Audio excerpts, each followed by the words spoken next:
For a period of time, we've heard an awful lot about rights. I have my rights. This is my right to do this. This is my right to do that. But I think sometimes we have forgotten when we have rights, we also have responsibilities that go with those rights. And I think there's a piece that we are missing to follow the law. The law says we are to do this. The law says we're supposed to do that. And we have a responsibility to follow the law. And that's the crux of today's gospel.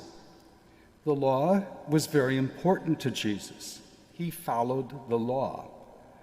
But he also understood that the Pharisees had made the law so strict that it was impossible to really live by the law. You couldn't do this, you can't do that, you can't do this, you can't do that.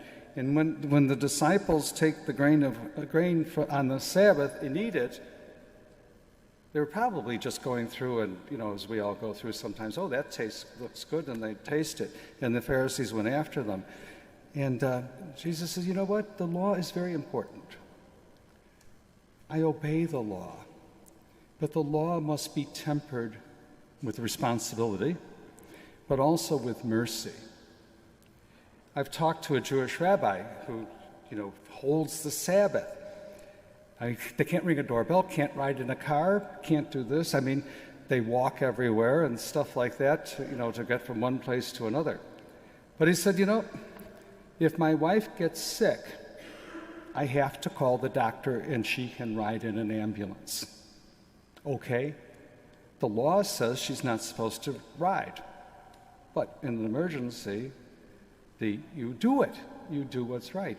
And I think we need to realize that the law is there for a reason.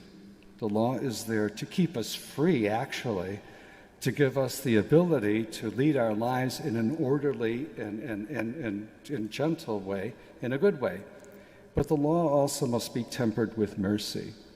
And sometimes the law need be broken, which it isn't in this case, in order to save the lives of a person or to feed the hungry in this case.